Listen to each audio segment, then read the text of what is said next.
आखिर भगवान श्री कृष्ण की मृत्यु के समय क्यों आए थे पवन पुत्र हनुमान जी?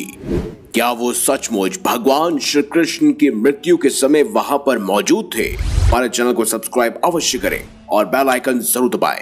साथ ही कमेंट बॉक्स में जय श्री राम, जय श्री बजरंगबली अवश्य लिखिएगा। जब जब भगवान श्री राम का नाम लिया जाता है, उनके साथ सदैव हमेशा उनके महान भक्त हनुमान जी का नाम भी अवश्य लिया जाता है, जो स्वयं भगवान शिव के ही अवतार थे। एक महाबलशाली देवता जिन्हें हरा पाना किसी के भी बस की बात नहीं थी।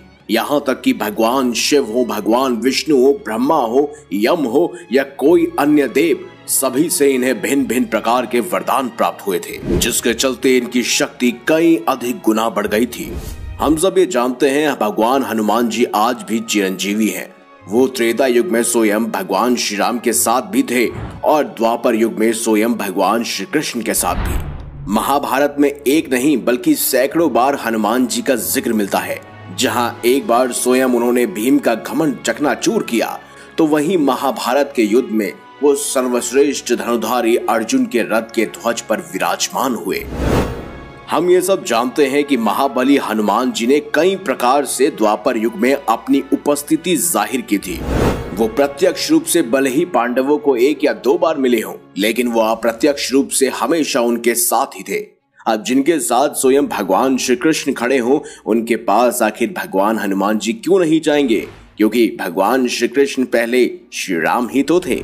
वहीं द्वारका में भी कई बार भगवान हनुमान का जिक्र मिलता है, जहां स्वयं भगवान श्री कृष्ण ने उन्हें आमंत्रित किया था, वो भी सिर्फ और सिर्फ उनकी पत्नी सत्यभामा और सुदर्शन, गरुड़, साथ ही साथ बलराम जी का घमंड चकनाचूर करने के लिए। कहते हैं महाभारत के युद्ध के समय वो प्रत्यक्ष रूप से सबके सामने आए थे, जहां पर स्वयं भगवान श्री कृष्ण के कहने पर और अर्जुन की विनती करने पर ही वो स्वयं उनके शक्तिशाली रथ के ध्वजा में विराजमान हुए थे, जिससे अर्जुन की शक्ति और अधिक गुना बढ़ गई थी, क्योंकि उनका रथ किसी भी साधारण या दिव्य बाण से चकनाचूर नहीं हो सकता था। लेकिन महाभारत का युद्ध खत्म होने के पश्चात वो वापस अपने पुनः स्थान में चले गए थे, जहां वो सदैव भगवान श्री राम का जाप करते रहते थे। महाभारत का युद्ध अधर्म में धर्म के विजय का प्रतीक था, और जहां पर भगवान श्री कृष्ण ने कूटनीति और अपने तपोबल के कारण अधर्मियों का नाश कर दिया था और धरती से सभी अधर्मियों को मिटा दिया था, जिसके बाद उन्होंने अंत में अपना शरीर त्याग कर वैकुंठ धाम की तरफ प्रस्थान करने का निश्चय किया। और महाभारत खत्म होने के 36 वर्ष बाद स्वयं भगवान श्री कृष्ण ने अपना देह त्यागा। इसके पीछे भी पूर्व जन्म त्रेता युग के समय का वो श्राप मौजूद था, जो स्वयं बाली की पत्नी ने उन्हें दिया था। और वो बाली ही था जो एक शिकारी के रूप में आकर भगवान श्री कृष्ण के पैर पर उन्हें मृग समझकर वार कर देता है, एक बाण छोड़ देता है, जिसकी वजह से स्वयं भगवान श्री कृष्ण को अपना देह त्यागना पड़ा था। लेकिन एक सवाल उठता है कि जब हनुमान जी को यह सब ज्ञात था, तो हनुमान जी क्यों नहीं भगवान श्री कृष्ण को रोकने आए? क्या हुआ जब स्वयं हनुमान जी को यह पता चला कि उनके आराध्य भगवान स्वयं इस धरती को छोड़ने वाले हैं और वैकुंठ धाम की तरफ प्रस्थान करने वाले हैं? क्या हनुमान जी उनसे मिलने आए थे? हम आपको इस बारे में विस्तार से बता दें कि हनुमान जी भली भांति जानते थे कि भगवान श्री कृष्ण कौन है, और इसके साथ ही हनुमान जी में भक्ति और साधना की शक्ति इतनी प्रबल थी कि वह सांसारिक मोहमाया, दुख और सुख से भी परे थे।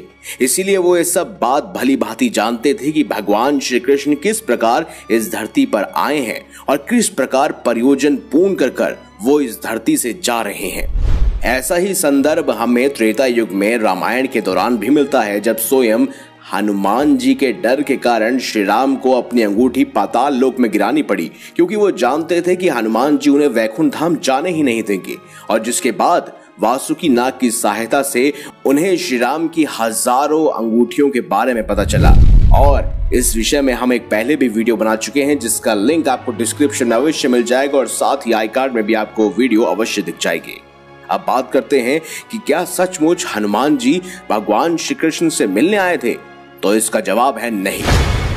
हनुमान जी सदैव ही भगवान श्री राम का निरंतर जाप करते रहते हैं। उनके मन में केवल श्री राम ही मौजूद है। उनको ये ज्ञात था कि श्री रामचंद्र ना तो कहीं जाते हैं और ना ही कहीं से आते हैं, वो तो हमेशा से ही उनके हृदय में वास करते हैं। इसीलिए भगवान श्री कृष्ण के प्रस्थान करते समय ना ही हनुमान जी दुखी थे और ना ही उनकी आंखों से आंसू निकल रहे थे। यहाँ पर रही मिलने की बात, तो ऐसा कहा जाता है कि स्वयं हनुमान जी प्रभु श्री राम के अथवा श्री कृष्ण के परम भक्त कहलाते हैं। इसीलिए भगवान के बीच आंतरिक मन से यानी आंतरिक तरंगों से हमेशा मिलान होता रहता है। इस प्रकार से कहा जा सकता है कि स्वयं श्री कृष्ण और हनुमान जी अपने अंतर मन से हमेशा एक साथ ही रहते हैं और हनुमान जी हमेशा अपने भगवान के ध्यान में लगे रहते हैं। इस प्रकार से भगवान स्वयं हनुमान जी के साथ उनके अंतर मन में विराजमान रहते हैं। इसीलिए दोस्तों सच्ची श्रद्धा के साथ कमेंट बॉक्स में जय श्री राम, जय श्री हरि विष्णु, जय श्री कृष्ण और जय श्री बजरंगबली अवश्य लिखिएगा।